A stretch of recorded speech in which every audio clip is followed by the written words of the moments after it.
देखो अब स्टार्ट करते हैं मॉड्यूल 4 इलेक्ट्रिकल मशीन। ओके, तो मशीन में हमारे पास सबसे पहले तो मशीन को दो कैटेगरी में डिवाइड करा हुआ है। मशीन बोलो तो या तो वो मोटर हो सकता है या फिर क्या हो सकता है, जनरेटर हो सकता है। ठीक है, अब मोटर हमारा कौन सी एनर्जी को कौन सी एनर्जी में कन्वर्ट करता है ये बताओ। मोटर को तुम कौन सी एनर्जी देते हो, इलेक्ट्रिकल एनर्जी देते हो, और वो किस में कन्वर्ट करता है, मैकेनिकल एनर्जी में कन्वर्ट करता है। और जनरेटर को कौन सी एनर्जी देते हो, मैकेनिकल एनर्जी देते हो, और वो कौन सी एनर्जी में कन्वर्ट करता है, इलेक्ट्रिकल एनर्जी में कन्वर्ट करता है। राइट, अब मोटर या जनरेटर कोई भी चीज़ हो, ये फर्दर दो कैटेगरी में डिवाइड करी है, या तो वो एसी होगा या फिर क्या होगा, डीसी होगा। अगर हम डीसी सप्लाई दे रहे हैं तो वो डीसी मशीन बन जाएगा, अगर हम एसी सप्लाई दे रहे हैं तो वो एसी मशीन बन जाएगा। तो फिलहाल मैं फर्दर मोटर्स के बारे में बात कर रही हूँ। तो दो कैटेगरी की मोटर होती हैं, एक होती है एसी मोटर और एक होती है डीसी मोटर। एसी को फर्दर दो कैटेगरी में डिवाइड करा है, एक होती है हमारे पास इंडक्शन मोटर, ठीक है, और एक होती है हमारे पास सिंक्रोनस मोटर। तो इन दोनों में ही डिफरेंस क्या होता है, लाइक तुम अपने घर में फैन यूज़ कर रहे हो, राइट,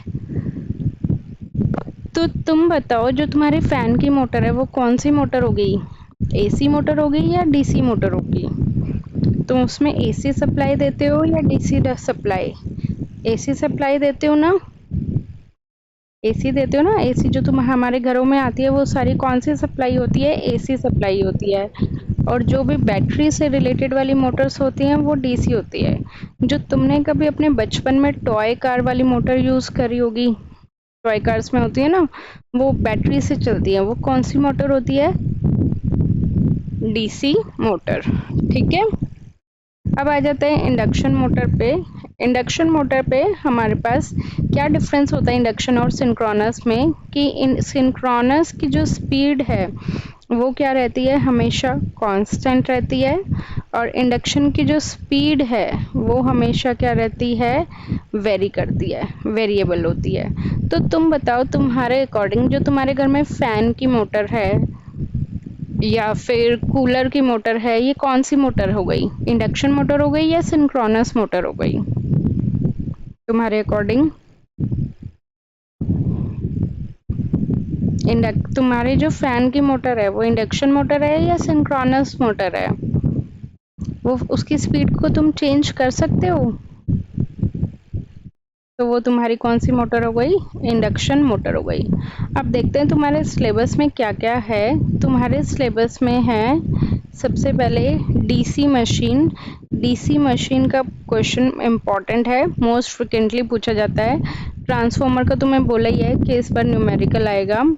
और इंडक्शन मोटर है, 3 फेज इंडक्शन मोटर है, सिंक्रोनस जनरेटर है, और उसके बाद सिंगल फेज इंडक्शन मोटर है, स्पेशल मशीन है, स्टेपर मोटर है, यूनिवर्सल मोटर है, और बीएलडीसी मोटर। बीएलडीसी मोटर पता है कौन सी मोटर है, ब्रश लेस डीसी मोटर। तो सारी मशीन ही है बेसिकली तुम्हारे सिलेबस में, बट बहुत फ्रिक्वेंटली देखा हुआ है डीसी का क्वेश्चन पेपर में आता है। ठीक है, अब तुम्हारे पास मैं एक जनरल चीज़ बता रही हूँ कि कोई भी मशीन होगी उसके दो पार्ट्स होंगे। दो पार्ट्स मतलब एक होता है हमारा स्टेटर और एक होता है हमारा रोटर। तुमने देखा होगा तुम्हारे पास कोई भी मशीन है उसका एक पार्ट हमेशा क्या होता है, स्टेशनरी। स्टेशनरी मतलब जो एज इट इज रहता है, और दूसरा पार्ट क्या होता है हमारे पास, रोटेशनरी। रोटेशनरी मतलब जो रोटेट करता है, घूमता रहता है। देखा है ना, या तुम हैंड ब्लेंडर की मोटर लगा लो या कोई भी मोटर लगा लो, राइट। कोई भी क्या होता है, एक रोटर होता है और एक स्टेशनरी होता है, करेक्ट। तो रोटर जो रोटेट करता है और जो स्टेटर स्टेशनरी होता है। अब सबसे पहले हम पढ़ते हैं डीसी मशीन की कंस्ट्रक्शन। अब डीसी मशीन में हमारे पास या तो मोटर हो या जनरेटर हो, दोनों की ही कंस्ट्रक्शन हमेशा क्या रहती है, सेम रहती है। ये नहीं है कि मशीन मोटर की अलग होगी और जनरेटर की अलग होगी। ठीक है, अब इसमें हमारे पास कोई भी मशीन होगी तो क्या क्या चीज़ें होती है इसमें। सबसे पहले तुमने देखा होगा कि मैग्नेट होता है। कोई भी मशीन, जैसे तुमने अपने टॉय कार वाली कभी मोटर खोल के देखी है, ये बताओ।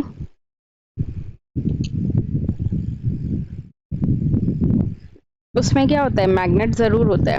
अब हम इसमें परमानेंट मैग्नेट ना यूज़ करके हम इसमें कौन सा मैग्नेट यूज़ करते हैं, टेम्परेरी मैग्नेट यूज़ करते हैं। ठीक है, अब मुझे ये बताओ टेम्परेरी मैग्नेट कैसे बनता है, कोई आइडिया। मैंने एक आयरन की रोड ले ली और उसके ऊपर मैंने वायर को क्या कर दिया, वाउंड कर दिया। यहाँ पे मैंने स्विच लगा दिया और यहाँ पे मैंने डीसी सप्लाई दे दी। तो जैसे ही स्विच कनेक्ट होगा तो तुम्हारे पास ये मैग्नेट की तरह बिहेव करेगी आयरन की रोड, और जैसे ही स्विच ऑफ हो जाएगा, डिस्कनेक्ट हो जाएगा, तो ये मैग्नेट की तरह बिहेव नहीं करेगी। तो ये क्या हो गया, टेम्परेरी मैग्नेटिज्म, कि थोड़ी देर के लिए है, थोड़ी देर के लिए नहीं है। तो यही हमने यूज़ करा है डीसी मशीन की कंस्ट्रक्शन में। ये देखो, मैं ऐसे 4 पोल्स ले रही हूँ कि 4 पोल्स बनेंगे तुम्हारे, नॉर्थ पोल, साउथ पोल। ये मैंने एक आयरन रोड ले ली और उसके ऊपर वायर से क्या कर दिया, वाउंड कर दिया। और यहाँ पे हमने कौन सी सप्लाई दे दी, पॉजिटिव नेगेटिव, मतलब डीसी सप्लाई दे दी, ताकि ये किसकी तरह बिहेव करेगा, मैग्नेट की तरह बिहेव करेगा। क्लियर। अब नेक्स्ट थिंग हम क्या यूज़ करते हैं, कॉयल यूज़ करते हैं। जैसे तुमने कभी बचपन में 10th क्लास में पढ़ा था कि नॉर्थ साउथ 2 मैग्नेट होते हैं, बीच में क्या होती है, हमारी कॉयल होती है जो घूमती है, राइट। चाहे मोटर हो, जनरेटर हो, कुछ ना कुछ तो घूमेगा ही। तो कौन घूमता है, कॉयल घूमती है। तब कॉयल को इन्होंने रेक्टेंगुलर फॉर्म में ना लेके ऐसे सर्कुलर फॉर्म में ले लें, कोई दिक्कत होगी। अब हमारी लैंग्वेज में तो ये कॉयल हो जाती है, इनकी टेक्निकल लैंग्वेज में ये क्या हो जाता है, आर्मेचर। क्या हो जाता है, आर्मेचर, ये टेक्निकल वर्ड है। अब आर्मेचर भी इन्होंने एग्जैक्टली सर्कुलर शेप का ना लेके इस तरह से ये वाला ले लिया कि बीच में हमारे पास क्या है, स्लॉट्स है। तो मैं यहाँ पे बना रही हूँ मेन डायग्राम। ये क्या है, बीच में कॉयल है, कॉयल सर्कुलर शेप की ले ली और उसके बीच में स्लॉट्स हैं। स्लॉट्स में हमने क्या करा, बस जैसे बीच बीच में कंडक्टर्स रख दिए, जहाँ पे तुम्हारी ईएमएफ क्या होगी, इंड्यूस होगी। कंडक्टर्स मतलब वायर्स रख दी, ठीक है। कंडक्टर मतलब क्या रख दी, वायर्स रख दी। तो ये टेक्निकली क्या हो गया हमारे पास, आर्मेचर। और इसके अंदर जो वायर्स हैं उसको हम क्या बोलते हैं, आर्मेचर कंडक्टर। क्लियर, ठीक है। अब उसके बाद जो भी ईएमएफ, ये कॉइल की वजह से क्या होती है, हमेशा ईएमएफ इंड्यूस होती है। क्या होती है, ईएमएफ इंड्यूस। और जैसे कि तुमने ट्रांसफार्मर में पढ़ा था कि ईएमएफ इंड्यूस हमेशा किस पे होती है, एसी पे होती है, राइट। बट हम किसके बारे में पढ़ रहे हैं, डीसी। तो हमारे पास एसी रही है तो हमें चाहिए क्या, डीसी। उसके लिए हम एक थर्ड डिवाइस यूज करेंगे, that is known as commutator. Commutator क्या काम करता है, एसी को डीसी में कन्वर्ट कर देता है। तो मैं इसी में बना रही हूँ, कम्यूटेटर बीच में होता है सर्कुलर शेप में। ये क्या हो गया हमारे पास, commutator, which is used to convert from AC to DC. This is commutator. बीच में क्या हो गई हमारे पास, शाफ्ट हो गई। शाफ्ट मतलब जैसे एक रोड टाइप होती है जिसमें पूरी मशीन तुम्हारी घूमती है, देखिए ना, जैसे हैंड ब्लेंडर की है, उसमें बीच में एक रोड निकली हुई होती है, उस पर तुम्हारी मशीन घूमती है। और सबसे बाहर जो तुमने कभी पानी की मोटर देखी होगी, तो ऐसे ये सब कुछ दिखता तो नहीं होगा जो ये अंदर की चीज़ है। सबसे बाहर क्या होती है, एक मैकेनिकल कवरिंग, राइट, ताकि मोटर को कुछ हार्म ना हो। उसको हमारी लैंग्वेज में तो हम फ्रेम कह देते हैं, इनकी लैंग्वेज में क्या कहते हैं, yoke. Clear. Next is the types of DC machine. ठीक है, दो चीज़ें हैं मशीन में, या तो टाइप्स ऑफ डीसी मोटर बोलेंगे या फिर टाइप्स ऑफ डीसी जनरेटर। तो मैं तुम्हें दोनों ही बता देती हूँ। 4 टाइप्स की बेसिकली होती है। एक होती है हमारे पास सेपरेटली एक्साइटेड डीसी मशीन, ठीक है। दूसरी होती है हमारे पास shunt wound DC machine. Shunt का मतलब क्या होता है? पैरेलल। ओके। और तीसरी हमारे पास क्या होती है? Series wound DC machine. And then will have compound wound DC machine. ठीक है, तो वन बाय वन करके पढ़ेंगे। सबसे पहले है हमारे पास सेपरेटली एक्साइटेड। तो तुमने अभी कंस्ट्रक्शन में पढ़ा कि बेसिकली दो चीज़ें इसमें बहुत ज़्यादा इम्पोर्टेंट है। एक क्या? आर्मेचर मतलब कॉयल, और दूसरी क्या? फील्ड वाइंडिंग, जिससे तुम टेम्परेरी मैग्नेट बना रहे हो, राइट। तो हम ये दो चीज़ें पूरा तो नहीं बना सकते, बट ऐसे बना देते हैं कि ये क्या है हमारे पास? फील्ड वाइंडिंग, जहाँ पे हम सप्लाई दे रहे हैं। बेसिकली सप्लाई तुम कहाँ पे दे रहे हो? फील्ड वाइंडिंग पे सप्लाई दे रहे हो, डीसी सप्लाई दे रहे हो। और डीसी सप्लाई क्यों दे रहे हो? ताकि वो मैग्नेट की तरह बिहेव करे, करेक्ट। और ईएम यहाँ पे तुम्हारी आर्मेचर में ईएमएफ इंड्यूस हो रही है, तो यहाँ से सप्लाई आ रही है। दो चीज़ें हैं, या तो फील्ड वाइंडिंग है जो मैग्नेट बनाने में हेल्प कर रही है, या फिर आर्मेचर है जहाँ से हमारे पास सप्लाई आ रही है। तो ठीक है, अब दो केसेस है इसमें, या तो वो मोटर का केस होगा या फिर वो किसका केस होगा? जनरेटर का केस होगा, करेक्ट। अब ये बताओ, मोटर के केस में तुम एनर्जी लेते हो या देते हो? इलेक्ट्रिकल एनर्जी लेते हो। और जनरेटर के केस में तुम इलेक्ट्रिकल एनर्जी लेते हो या देते हो? देते हैं। तो एक केस मोटर का और एक केस जनरेटर का। अगर ले रहे हो तो करंट अंदर की तरफ जाएगा, राइट। और अगर दे रहे हो तो करंट बाहर की तरफ जाएगा। मोटर है तो करंट लेगी, आर्मेचर में करंट जाएगा। जनरेटर है तो करंट देगी, तो आर्मेचर के बाहर करंट जाएगा। फील्ड वाइंडिंग में दोनों ही केसेस में लेंगे वो, क्योंकि उसे मैग्नेट बनाने के लिए हेल्प करनी है। मेनली तुम्हारा आर्मेचर देखा जाएगा, ठीक है। अब आर्मेचर के अंदर करंट जा रही है तो उसको किससे डिनोट करेंगे? आई ए से। यहाँ पे हमने डीसी सप्लाई दे दी, DC supply to become magnet, और यहाँ पे हमारे पास वोल्टेज। तो ये केस हो गया हमारे पास सेपरेटली एक्साइटेड डीसी मोटर का या जनरेटर का। मैं नोट्स इसके तुम्हें भेज दूंगी, ठीक है। नेक्स्ट कैटेगरी आती है हमारे पास, that is shunt wound DC machine. Shunt मतलब क्या है? पैरेलल। तो मैंने बोला तुम्हें दो ही चीज़ बनानी है, एक फील्ड वाइंडिंग बनानी है और एक आर्मेचर बनाना है। आर्मेचर को हम इस तरह से बनाते हैं क्योंकि पूरा आर्मेचर तो बना नहीं सकते। और ये दोनों ही कैसे कनेक्टेड होंगे? पैरेलल में कनेक्टेड होंगे, ठीक है। तो यहाँ पे हमारे पास क्या है? अगेन वैसे ही एक केस क्या है हमारे पास? मोटर का, और एक केस क्या है हमारे पास? जनरेटर का। मोटर में करंट लेगा, राइट, आइए अंदर। जनरेटर में करंट देगा, तो आइए बाहर। फील्ड वाइंडिंग में दोनों ही केसेस में लेगा। तो ये शंट है, शंट मतलब पैरेलल, तो इसको हम ISH से डिनोट करते हैं। इसमें भी वो लेगा ही ISH। मेन करंट इसमें क्या है? मोटर का केस है तो मेन करंट भी क्या होगा? लेगा वो। और जनरेटर का केस है तो मेन करंट वो देगा, correct.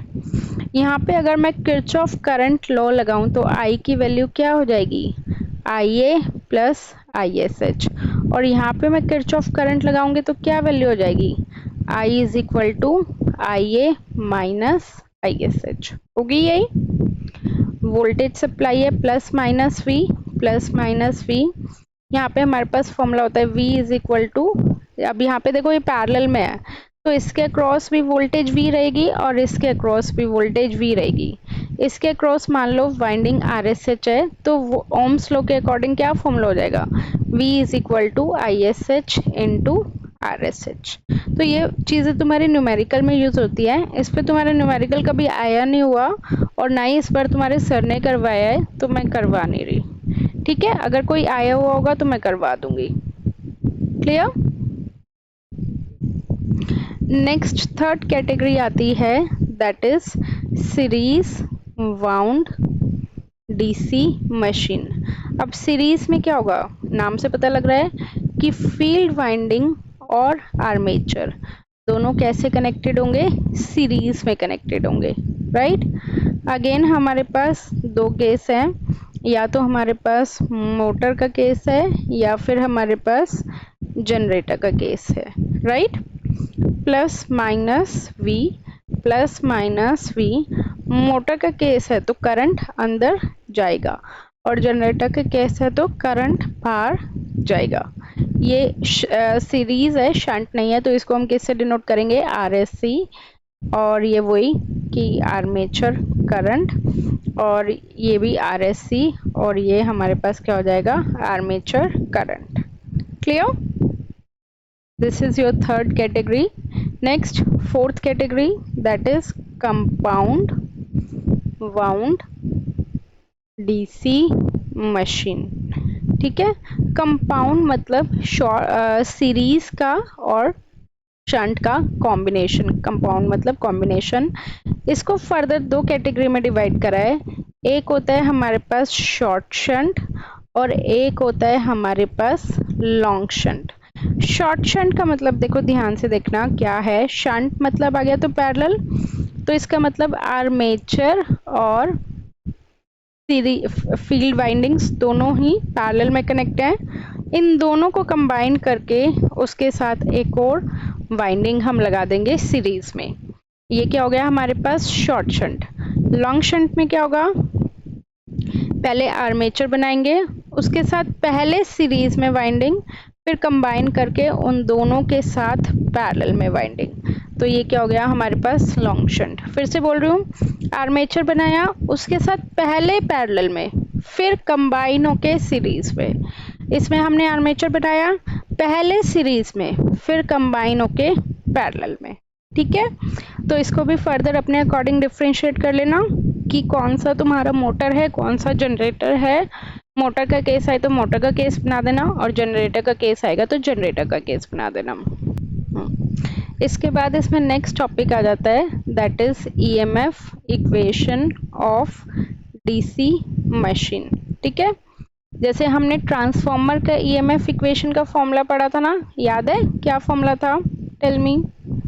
EMF equation of transformer का बताओ क्या था, E2 is equal to 4.44 N2 F5M। This is for transformer, right. और अब हम मशीन के बारे में पढ़ेंगे, तो इसका फॉर्मूला होता है E is equal to PNZ5 divided by 60A।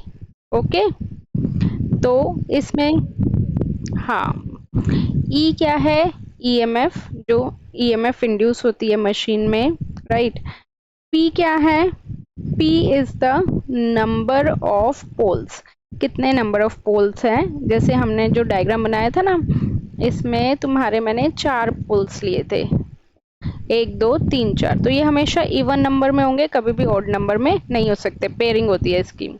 उसके बाद है हमारे पास N is the speed of armature in revolution पर मिनट, बेसिकली आरपीएम में हम स्पीड मेजर करते हैं। अब देखो कौन घूमेगा, मैग्नेट घूमेगा या कॉइल घूमेगी, बोलो, कॉइल घूमेगी ना। तो कॉइल कितनी स्पीड से घूमती है, that is denoted by N। Then after that Z is the number of armature conductor. ठीक है, आर्मेचर कंडक्टर याद है जो हमने अभी डायग्राम में पढ़ा था कि लाइक ये सर्कल है, सर्कल में स्लॉट्स हैं और इसमें मैंने 4 डॉट्स लगा रखी है ना, तो 4 डॉट्स ये आर्मेचर कंडक्टर। आर्मेचर के अंदर जो कंडक्टर होगा वो क्या होगा, armature conductor. Then phi is the flux, useful flux per pole. ठीक है, ये ऐसे लिखना है, पर पोल ही लिखना है। एंड ए क्या होता है, A is the type of winding. इसको ज़्यादा डीप में मत जाओ, बस ये ध्यान रखना कि अगर लैप है, लैप वाइंडिंग है तो ए की वैल्यू पी के इक्वल है, और अगर वेव वाइंडिंग है तो ए की वैल्यू 2 के इक्वल है। PP ऐसे याद कर लेना, ये फॉर्मूला लिख लो। नेक्स्ट जो बहुत फ्रिक्वेंटली तुम्हारे पेपर में आता है क्वेश्चन, वर्किंग प्रिंसिपल।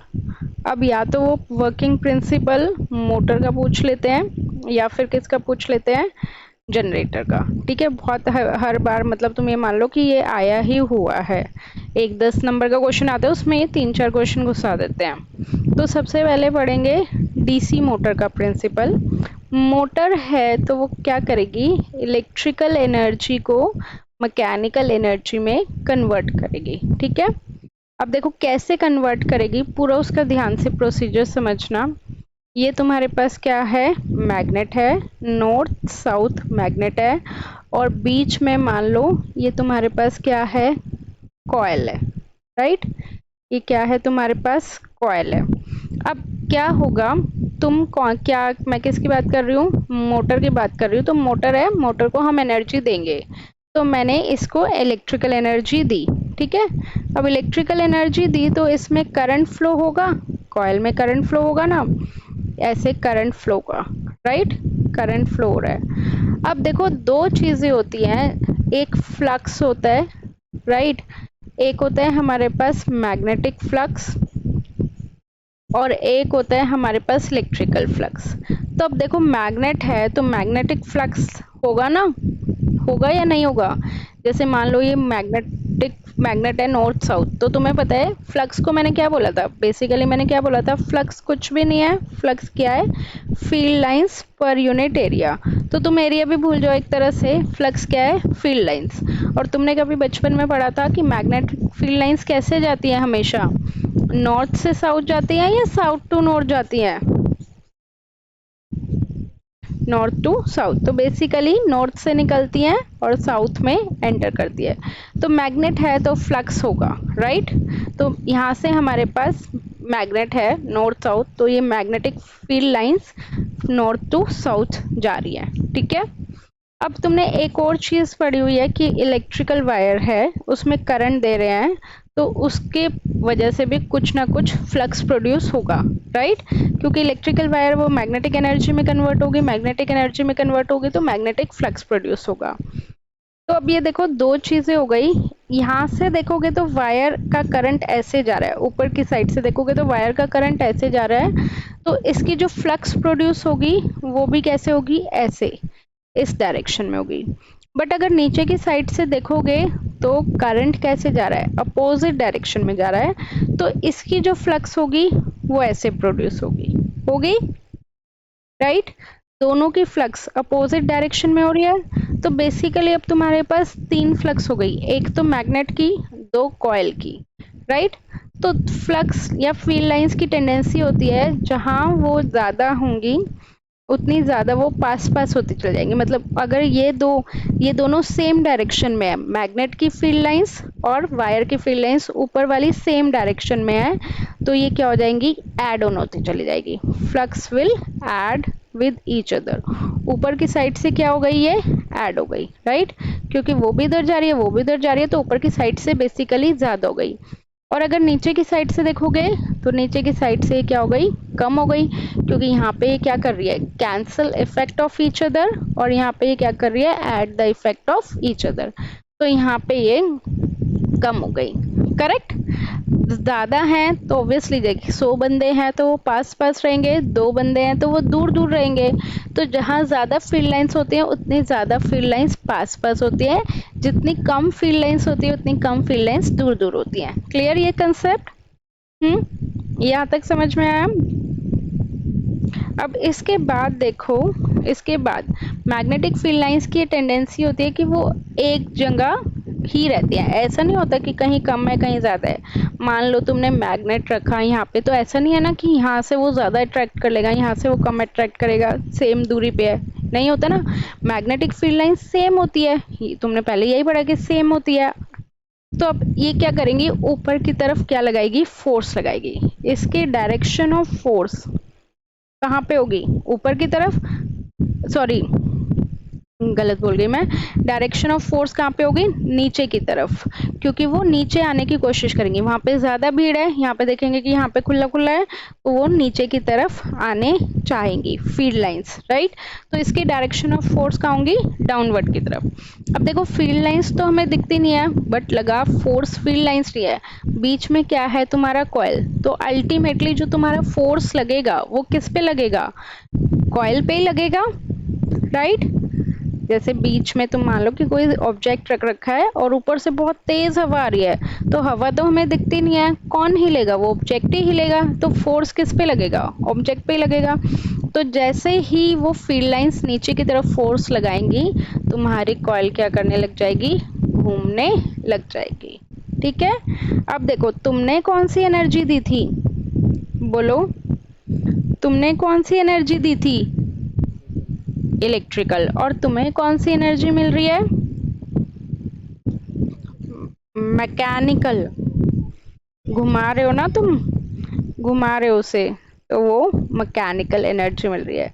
तो this is how motor works, ठीक है। अब इसकी करंट की डायरेक्शन चेंज कर दो, तो डायरेक्शन ऑफ फोर्स कहाँ पे हो जाएगी, अपवर्ड। ये मैग्नेट चेंज कर दो तो उसके अकॉर्डिंग डायरेक्शन चेंज हो जाएगी। एक चीज और कि मोटर हमेशा किस रूल पे वर्क करती है, फ्लेमिंग लेफ्ट हैंड रूल पे, और जनरेटर हमेशा किस रूल पे वर्क करता है, फ्लेमिंग राइट हैंड रूल पे, ठीक है। तो अब बढ़ेंगे डीसी जनरेटर का वर्किंग प्रिंसिपल। इसमें हमारे पास क्या होता है, ये बेसिकली किस पे वर्क करता है, Faraday's law of electromagnetic induction, same जो हमने ट्रांसफार्मर का प्रिंसिपल पढ़ा था। जनरेटर में बताओ कौन सी एनर्जी देते हैं हम,